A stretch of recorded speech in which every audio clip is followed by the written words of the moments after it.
Kita mulakan dengan Bismillahirrahmanirrahim. Assalamualaikum warahmatullahi wabarakatuh. Kita jangan buang masa.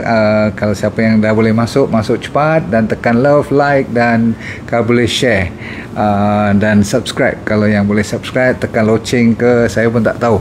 Yang penting saya siapkan satu ilmu yang baru pada malam ini.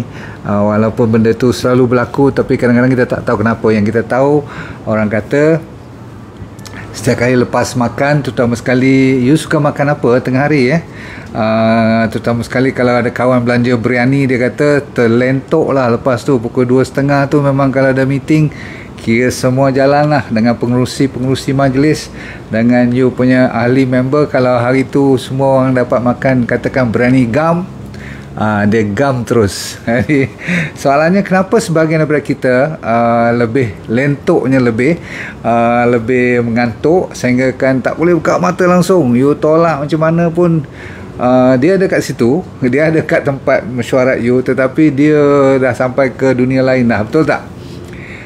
Memang you pacak tiang kat dia punya mata pun tak jadi apa-apa dah, sebab dia memang tak boleh buka mata. Betul? Jadi soalannya pada malam ini, saudara-saudara sekalian, itu yang dinamakan food coma. Orang koma pasal masalah lain, dia koma pasal masalah makan, terutama sekali masalah tengah hari. Sebenarnya makan malam pun sama, tetapi sebab kita dah, kalau mengantuk kita boleh tidur kan belah malam, tapi siang kita tak boleh tidur kalau terutama sekali kita pergi kerja. Kalau you pension, boleh pula kita ambil siesta ataupun kita ambil power nap ataupun kailulah tu. Betul tak? Baik, kalau macam tu, tak kira muda dan tua sekarang, siapa-siapa yang ada masalah food coma ataupun dalam bahasa medical ada condition ni terkenal ataupun ada dalam sinarai penyakit yang dinamakan postprandial somnolence. Postprandial tu maksudnya post, selepas, prandial tu maksudnya makan, somnolence tu maksudnya you memang burn lah. Memang orang kata apa, mengantuk gila-gila lah. Okay? Dan selalunya datang daripada dua angle. Satu dipanggil sleepy, mengantuk. Nombor dua dipanggil lethargy, letih. Kalaupun you tak mengantuk, you memang tak boleh angkat kepala, tak boleh angkat tangan, macam long lie, macam you dah pergi exercise, padahal tak buat apa-apa pun. Cuma lepas makan je. Setengah orang dua-dua sekali, dia mengantuk dan dia letih, dua-dua sekali, memang dahsyat. Baik, apa punca utama? Kebanyakan daripada anda mungkin telah diberitahu ataupun you percaya kepada ramai. Saya pun dulu mengatakan yang ni betul, fiziologinya, iaitu darah bila lepas makan dia banyak berkumpul ataupun memberi fokus kepada tenaga yang diperlukan bahagian perut. Betul? Bahagian perut ataupun bahagian usus, tergantung kepada jenis makanan apa. Jadi banyak tenaga yang dipergunakan ke arah bahagian perut. Jadi semua digemblingkan tenaga semuanya. Mitokondria, energi yang dikeluarkan daripada sel-sel lain pun diguna pakai untuk memproseskan. Maklum sajalah, katakan tadi saya kata apa, biryani kambing pula tu.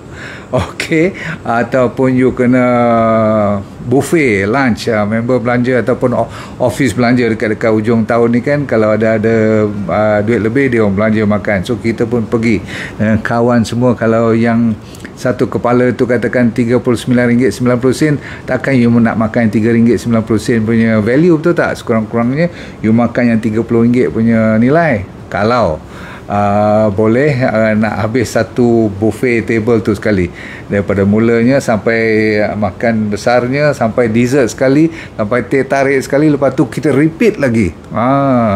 Jadi tuan-tuan sekalian, ini antara salah satu daripada kenapa otak kita dah memang kurang dinamakan oksigen ataupun darah yang mengalir di sana, sebab diperlukan sangat-sangat di bahagian tengah ni, bahagian perut. Maka kita pun terpaksa jadi, orang kata apa, hypoxic tu maksudnya low oxygen. Hypo maksudnya low, oksi maksudnya oksigen. Dia bila oksigen tak cukup, dia jadi mengantuk. Okey, itu fahaman yang ramai orang dah tahu. Tapi malam ni saya nak bagi 5 lagi apa isu sebenarnya, dan saya bagi 5 cara macam mana untuk kita menyelesaikan masalah kalau boleh selama-lamanya, supaya dia tidak berulang. Kalau berlaku pun masa you cuti, tak apalah. Okey, masa kita orang panggil treat day, bukan cheat day, treat day, hari kita belanja. Baik. So, nombor satu ialah Sepatutnya kalau kita dah makan secukupnya, kita banyak tenaga lah kan. Dan kalau patut banyak tenaga, tak normal lah kita jadi letih, tak normal lah kita jadi mengantuk ataupun tak boleh fokus. Rupa-rupanya tidak. Kenapa? Sebab yang penting sekali ialah kalau yang you makan tu pula, tengok ya, nombor satu, kalau you makan pula tu, jenis makanan tu sebenarnya yang mustahak. Bukan sangat you makan atau tak makan. Saya ulang, bukan masalah you makan tak makan, tapi jenis apa you makan tu lebih mustahak. Iaitulah sama ada you ambil karbohidrat, protein atau fat. Cuba you teka yang mana satu sekali yang akan bawa you mengantuk. Dan sebenarnya you tahu, dan hari-hari pun kita memang makan. Orang Malaysia, makanan staple food dia, makanan asasnya ialah nasi, betul? Baik, nasi tu diperbuat daripada apa? Karbohidrat. Karbohidrat apa? Karbohidrat yang kompleks ke karbohidrat yang refine ke? Sebenarnya dia in between. Nak kata refine sangat, proses sangat pun dia semi proses, masih ada lagi beras itu kan, tapi dah habis dah. Kalau beras putih siap. Kalau kurang-kurangnya kalau nasi minyak ataupun nasi lemak ataupun biryani tu ada juga minyak-minyak yang bagus dalam tu. Itu pun sebab kita tambah sampai 2 kali, maka dia nasi saja dah dekat 400-500 kalori. Kalau nasi putih dalam 250 kalori, double. Jadi nasi saja ya, belum lagi kita tambah kalori-kalori lain. Jadi kalori satu cerita, tapi jenis makanan tu bila karbohidrat, dia apa yang akan naik nanti? Dia akan naik insulin. Kenapa dia perlukan insulin? Sebab dia tahu bila masuk bahagian proses pencernaan makanan, dia bertukar jadi gula. Bila jadi gula dahulu, karbohidrat kan dia bertukar jadi gula, walaupun slow ke cepat ke, dia tetap akan bertukar. Sebab tu setengah jam kemudian lepas you makan, bila gula tu dah ditekan oleh insulin untuk masuk ke dalam sel, insulin katakan you tak kena diabetes, tapi insulin you masih lagi berhasil mengambil semua gula yang ataupun yang belum ditukarkan tu, baru nak jadi hantar ke glycogen, ke liver you, dia kerja kuat. Bila insulin kerja kuat, maka gula akan jatuh. Bila gula akan jatuh nanti lepas setengah jam you dah balik office semua tu, bila dia turun, dia jadi hypoglycemic sekejap. Faham? Masa hypoglycemic ni lah low glukos, padahal glukos tinggi, tenaga banyak, tetapi disebabkan insulin tu dia tekan turun. Masa turun tu lah you mata jadi putih. Faham tak? Mata jadi macam kuyu je. Macam berdrama je you. Okay, tolak je jatuh. Faham? Letak bantal, jalan. Tahu tak? Jadi tuan-tuan sekalian, ini disebabkan oleh high insulin dan high sugar. Makanan-makanan yang berbentuk takat you makan nasi itu satu cerita. Lepas itu kita makan apa lagi yang saya cerita tadi? Ada teh tarik tak? Ada gula tak? Ada susu tak? Yes. Maka kadang-kadang ada lagi kuih, ada lagi jenis-jenis yang buffet ni, confirm. Ada benda yang manis, ais kacang ABC lagi, confirm. Jadi tuan-tuan dan puan sekalian, kalau macam tu kita walaupun tak makan hari-hari, tapi saya bagi contoh yang dahsyat lah tu. Tapi yang hari-hari pun, kalau kita makan nasi biasa dengan ikan kembung pun, sayur mungkin ialah satu kumpulan sayur, sikit ikan kan, ataupun daging, kuah banyak, nasi wah bercambah kan. Jadi okey lah, dalam 4-5 ringgit tu cun lah kan, boleh habis lah makan. Tapi nasi itulah yang menyebabkan nanti high carbohydrate, high sugar, high insulin, dia drop, kita akan habis kita punya fokus, jadi mengantuk. Itu yang ni saya tulis perkataan mengantuk gila. Memang tak boleh buat apa-apa lagi dah. Perkataan gila tu maksudnya ekstrim, okey, lebih dahsyat daripada mengantuk biasa. Okey, nombor 1. Nombor 2 adalah disebabkan bila kita makan aja, tak kira lagi protein ataupun fat pula lagi tu, tiga-tiga tadi karbohidrat semua tu, kalau you campur pula high protein dengan high carb, lagi dahsyat. Saya ulang, kalau high protein, katakan you ambil daging, you ambil steak, lepas tu you ambil roti bun, dia ni masalah punya style pula, ataupun you ambil burger kan ada daging, lepas tu ada bun dia kan ada refined karbohidrat yang bertepung dijadikan bun tu, lepas tu ada french fries lagi, betul? Okay? Lepas tu ada apa lagi lah, you bubur dressing, mayonnaise ke apa lagi, you in between tu letak cheese lah lagi, habis. Okey, jadi protein dengan carb lagi dahsyat. Saya ulang, kalau karbohidrat dah satu cerita, you ambil over pula protein, lagi dahsyat. Protein ni boleh ambil tetapi tak boleh terlalu banyak. Okey. Yang ini saja akan menyebabkan dengan aktiviti makan saja kita dah boleh jadi mengantuk. Saya ulang, dengan aktiviti makan sahaja, walaupun kita tak kira ambil tinggi karbohidrat ke, protein ke, fat ke, dengan perbuatan makan saja, aktiviti amalan makan saja, otak dah terima signal kata yes, aku kena keluarkan hormon A, B, C. Contohnya hormon apa? Seperti hormon insulin, hormon apa lagi, ataupun enzim-enzim lain. Jadi body kita ni dengan asidnya, hydrochloric acid semua dah ready. Proses ni saja memungkinkan kita diberi signal ke otak supaya block daripada menjadi orang yang awake. Dia ada satu signal yang memberi otak kita, hypothalamus tu mengatakan boleh jadi sampai mengantuk. Sebab apa? Kalau kita makan secara secukupnya okey, tapi kalau kita makan over, dia sampaikan signal ke otak mengatakan, orang kata apa? Jangan awake. Awake ni jangan rasa terlalu segar. Sebab dia nak kena reduce human activity supaya fokus balik kepada bahagian usus untuk pencernaan. Nombor 2. Nombor 3 ialah disebabkan oleh enzim-enzim yang bagi segar tadi tu dah diblok, maka kita jadi tak segar. Ada. You tahu kan, dalam otak kita ni bangun pagi dia ada satu jenis hormon yang bagi kita segar. Sampai pukul 1-2 dia dah mula secara automatik, bukan soal makan pun dia akan habis dia punya hormon tu, sehingga kan dia tak boleh. Sebab itulah ada kailulah. Sebab kita naikkan balik lepas 7 jam lepas bangun subuh semua tu, dia kena berehat sebentar. Itu yang dipanggil 20 minit power nap tu. Ingat tak saya buat cerita kalulah tidur setengah hari sebentar tu. Jadi itu nombor 3. Nombor 4 adalah disebabkan, ini dia. Sebenarnya inilah sebenarnya kenapa you terlentuk dan mengantuk sampai tak boleh buat apa lagi dah. Iaitu kita punya otak ada signal yang dinamakan autonomic nervous system yang ada 2. Satu dipanggil parasimpatetik, yang masa kita nak berlawan, bertumbuk, lari daripada kejar dia ular, kena kejar dengan harimau semua tu, fight or flight. Tetapi kalau waktu makan dia tak pakai fight or flight. Mana you berlari masa makan kan? You kena rest and digest. Rehat dan makan, mencerna. Itu dipanggil parasympathetic nervous system. Jadi dia signal parasympathetic ni, maka otak kita akan lebih tenteram. Bila ambil pula karbohidrat lebih, kan, ambil nasi lebih, benda-benda berroti lebih, mi, laksa, semua yang berbentuk karbohidrat yang refine, bertepung semua pula tu. Tidak ada macam ubi yang fresh ataupun keladi ke ubi kayu ke, tak. Dia ambil selalunya apa? Betul tak? Mi, laksa, bihun semua, betul? Nasi. Okey. Jadi dia karbohidrat ni letak pula dengan daging, dua-dua ni sekali akan mengeluarkan apa dalam otak kita, namanya tryptophan. Tryptophan ni adalah orang panggil hormon yang bagi you happy, bagi you orang kata apa, tenang, rest. Maka keluarlah satu lagi nama serotonin. Daripada tryptophan tu jadi serotonin.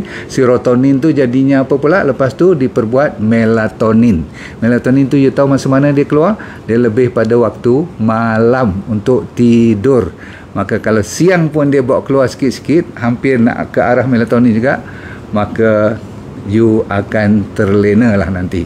Sebab itulah tuan-tuan sekalian, 4 ni penyebab utama. Sekarang saya bagi satu lagi penyebab utama, ialah disebabkan memang you tak cukup tidur.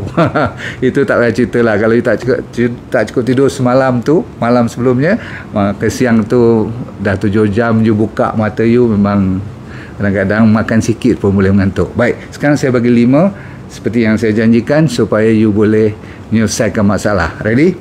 Okey, nombor 1. Nombor 1, semua daripada kita mulai saat ini, kalau yang dah dewasa lagilah kena jaga-jaga, dan kalau you yang diabetik dan high blood pressure dan obese lagi kena jaga-jaga. Sebab apa? Yang saya cerita tadi 4-5 kenapa berlaku tu lebih normal kepada orang diabetik sebenarnya. Orang diabetik tak payah makan banyak atau makan sikit, dia tetap ada 5 perkara tadi. Saya ulang yang orang diabetik kena lebih berhati-hati. Okey, baik. Sekarang kita cerita tentang apa nak buat. Nombor satu ialah, anda pun tahu tidak lain tidak bukan, tolong buang ataupun jangan ambil benda yang bergula. Sebab apa, tadi saya dah kata penyebab utama ialah insulin bila naik, dia spike, dia naik atas, dan gula pun banyak, maka lepas tu dia akan jatuh. Masa jatuh itulah setengah jam yang you tak boleh buka mata tu. Siap lah kan. Jadi tuan-puan sekalian, tolong jaga makanan yang bergula, sama ada nampak atau tak nampak.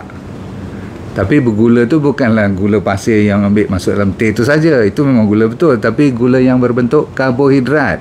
Yang memang kita bila sebut sugar tu, maksudnya glukos tu datangnya daripada karbohidrat. Okey, karbohidrat macam-macam lah kan, daripada roti hinggakan ke nasi, ya, nasi putih, hinggalah ke bihun, ke laksa, pasta. Kan you suka kan apa tu, spaghetti semua, ingat tak? Okey, lasagna semua tu dahsyat-dahsyat lah. Jadi tuan-puan sekalian, so pastikan you kurangkan bahan-bahan yang orang panggil dah proses, terutama sekali yang bergula. Kalau donat, kalau benda-benda yang seperti bagel, tahu tak, yang roti-roti semua ni, memang dahsyat lah. Apa, croissant lah kan. Okey, so jaga baik-baik. Yang ni nombor satu, yang kalau boleh you kalau nak tempuh lah, tapi jangan makan banyak, sebab dia antara penyebab utama. Drop away, buang kalau boleh, ataupun tolak ke tepi.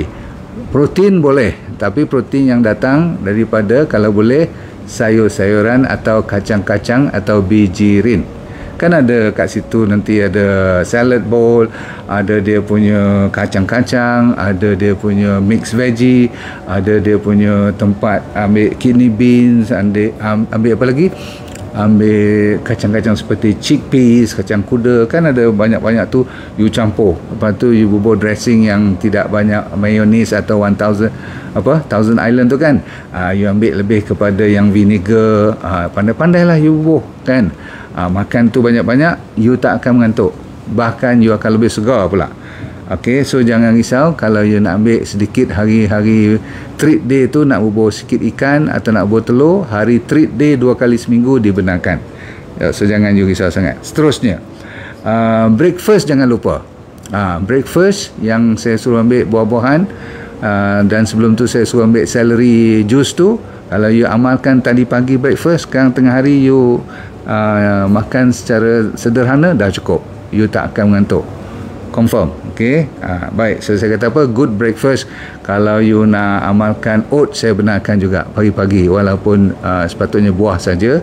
Tapi bagi mereka yang dah biasa sangat makan lontong, makan pagi nasi lemak, you boleh tukar dulu dengan oat. Oat campur dengan apa? Sama ada bijirin punya almond milk, ataupun oat milk, ataupun barley milk, rice milk. Banyak milk sekarang ni yang dibuat dari bijirin, ataupun santan sendiri, no problem. Seterusnya, you boleh ambil chewing gum masa mengantuk pukul 2 tu, nak meeting juga tu, you apa orang panggil, kunyah chewing gum, tapi dengan depan bos pula, ataupun sebelum masuk meeting ke 5 minit, supaya you buka sikit dia punya pembuluh darah kawasan muka ni, supaya boleh naik darah ke atas tu. Ada orang buat chewing gum sebagai taktik dia. Strategi seterusnya ialah cukup tidur. Saya dah cerita tadi, kalau malam tak cukup tidur, yang ni saya tak boleh bantu, you kena buat sampai cukup tidur. Kan kita dah cerita tentang tidur 6 hingga 7 jam tu, insyaAllah. Okey, lepas tu B1 dan D3. Orang yang selalu mengantuk ni kadang-kadang dia kekurangan B1, vitamin B1, thiamine, dan satu lagi D3K2. Pernah dengar? Selalu saya suruh ambil lebih kurang 5 hingga 10,000 international unit. Ingat, dengan K2 sekali, D3K2 dan B1 kena ambil. Okay? Sebab selalunya orang yang mengantuk ni tak cukup 2 vitamin yang terkenal ni, vitamin B1 dan D3. Okey, lepas pada tu ada strategi ni, kita semua kena belajar lah. Saya pun dah mula cuba, rupanya memang syok betul. Iaitulah berjalan lepas pada makan. Janganlah lompat-lompat, sebab kita baru makan kan, orang tua-tua tak bagi you jalan banyak-banyak atau lompat-lompat. Tapi bawa, just take for a walk, atau naik turun tangga sikit, supaya apa? Supaya you mengubah fokus daripada perut sahaja dia boleh ke bahagian kaki juga, darah tu diproses dan dia boleh berputar ataupun orang panggil apa, kelancaran darah tu sampai ke kepala balik. Terutama sekali kalau you boleh dibenarkan keluar daripada office, pergi kena matahari sikit. Boleh tak boleh? Ini amalan yang cukup baik. Ramai Mak Saleh di overseas, mereka pergi jogging pun, mereka pergi gym pun. Mak Saleh ni lain sikit, dia asalkan kerja habis, dia tak berapa sangat tengok jam. Kita ni maklum sajalah kan. Tapi saya setuju juga kalau masa masuk office lah. Masa break tu you break betul-betul. Okay? Dan so saya kata apa, bawa berjalan sedikit, bagi kena matahari tu sendiri, cahaya tu akan menyebabkan you tak akan mengantuk. Percaya kata saya. Tapi janganlah buat seminit dua, buatlah at least 5 ke 10 minit, jalan relax kan. Okey, baik. Kailula, siapa di rumah yang dah pencen ataupun suri rumah tangga kat sini ramai kan, kalau husband pergi kerja, you duduk kat rumah, you ada 10-20 minit tidur sikit, mungkin kat sofa pun cukup. Baik, ini cukup bagus lah. Kita dah cerita tentang kalulah tu.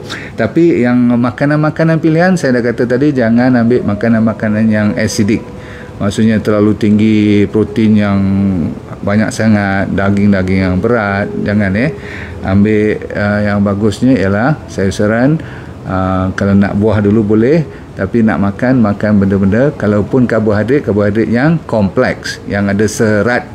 Boleh? Baik, air kena cukup dengan garam. Saya ulang, air dengan garam kena cukup. Garam pula bukan garam biasa. Kalau dapat garam yang penuh dengan mineral, seperti garam bukit, garam Malaya, Arextra kan, saya yang titis tu, atau Arex salt daripada garam buluh yang saya buat tu. Kenapa? Kita perlukan potassium, magnesium, kalsium, mineral-mineral ni, sodium semua tu adalah untuk menjadikan body kita alkaline sedikit. Okey, maklum sajalah kalau acidic ni badan kita rasa berat nanti. Okey, kita dah habis. Siapa yang nak kopi last masa lunch boleh kopi. Malam tak payah kopi. Kalau you tak boleh tidur, jangan biasakan. Lagipun kopi boleh menyebabkan you bangun kencing nanti. Kalau dekat nak tidur, minum kopi banyak sangat. Kopi adalah orang panggil apa, diuretik. Dia boleh keluarkan rasa nak kencing pukul 2-3 pagi tu, dah kena bangun, ganggu tidur you pula. Okey, habis. Ada 1-2 lagi tambahan bonus. Ada orang kata you kena main psikologi. Boleh kata I orang yang tak mengantuk, I orang yang tak letih. Tapi kalau you makan biryani gam, you kata apa pun dia gam you juga kan. Okey. Tidur pun kalau saya kata cukup, jangan pula oversleep pula, yang semalam tu sampai 7, 8, 9 jam you tidur, tak, itu akan cepat you mengantuk balik. Okey, dan waktu yang selalunya you akan drop ialah antara pukul 1 hingga 3 tengah hari. Pukul 1 tengah hari sampai 3 petang ni waktu yang very low. Ya, kalau you nak buat meeting apa, nak bagi lecture pun kalau boleh, nak buat training apa, jangan buat masa ni. Saya kalau orang jemput sebagai speaker, kalau dia bagi saya pukul 2, saya minta maaf. Saya kata tak apalah, bagi kat orang lain lah. Saya sama ada pagi ataupun lepas pada pukul 3. Pasal apa? Penonton saya tak akan boleh fokus. Bukan salah mereka. Ini orang panggil circadian rhythm. Kita ada body clock kita yang dia sendiri secara automatik Tuhan dah jadikan dah. Malam, siang, pagi, petang, semua tu ada. Jadi cantik lah.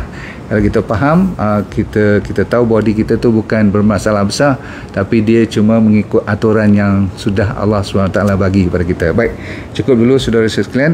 Masanya ada orang suruh ambil some enzyme lah, suruh beli tu beli ni. Saya kata tak payah, ikut ni dahulu. Okay, of course kalau you rajin ambil omega 3 tu, memang dia sentiasa bagi you up pun. Satu lagi yang bagi you rasa ringan badan dan rasa sentiasa bersemangat, namanya ialah RX Light.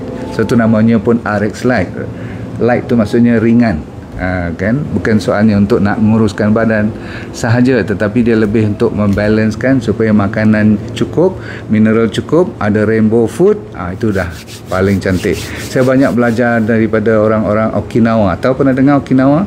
Baca buku dia, satu tempat yang saya belum pernah pergi. Saya nak pergi satu hari nanti, Japan, tetapi dia luar daripada main island tu. Okey, Saya seronok sangat tengok orang yang 90, 100 boleh naik basikal lagi. Masya Allah, ramai kat sana yang umur 82, 83 boleh mengajar jadi coach karate lagi. Masya Allah, kita ni baru 60 lebih dah mula komplain macam-macam kan. Okey, saudara saya sekalian, terima kasih kerana sudi join saya pada malam ni. Saya mengucapkan terima kasih kerana you sudi beri support untuk bersemangat kita belajar, untuk memberi power supaya kita belajar. Orang putih panggil heal without pill, tak heal without pill, maksudnya sembuh tanpa ubat, kalau boleh secara natural. Kalau perlu ubat, tetap kena ubat lah. Kalau operate lah, tapi itu adalah last, awal-awal lagi kita cari jalan secara yang natural. Okey, semoga hidup anda bahagia, dan dunia ni bahagia, ya. Okey, akhirat kita syurga, ya. Sama-sama kita pergi insya-Allah, dan kita doakan bersama semoga kita semua pandai let go supaya tidak stres, dan kita sentiasa feel good all the time. Assalamualaikum warahmatullahi wabarakatuh. Assalamualaikum warahmatullahi wabarakatuh. Nama saya Dr. Nurdin Darus. Dulu pernah bekerja di Majlis Sukan Negara, Jabatan Psikiatri di University Hospital, dan lepas tu saya buat corporate program. Tapi Tuhan bagi rezeki kat saya untuk kena kanser pada 2001. Bukanlah seronok, tetapi pengalaman. Kali kedua saya kena relapse pada 2012. Di pengalaman tu saya nak share dengan anda, kalau anda bermasalah berpenyakit ataupun sama ada dari segi fizikal ke mental, tak jadi hal, asalkan you nak merubah hidup you. Dan bagi mereka yang belum sakit pun paling mustahak untuk mempertahankan, menghindar daripada kena sakit. Tapi insyaAllah dalam program yang dinamakan DND Well for Life 90 Day Challenge, maksudnya 90 hari pencabaran ni untuk meningkatkan kesejahteraan dan kesihatan hidup anda. Mau tak?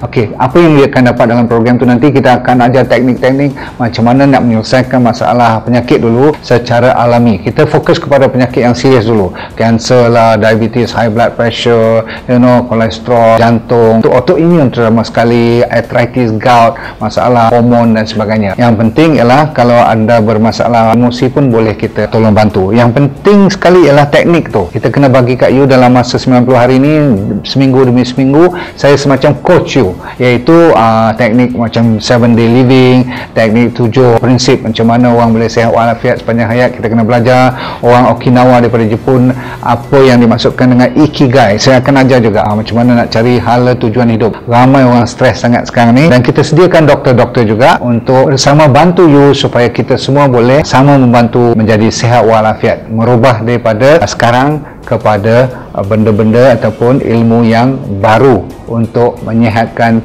body secara mental dan fizikal. Okey.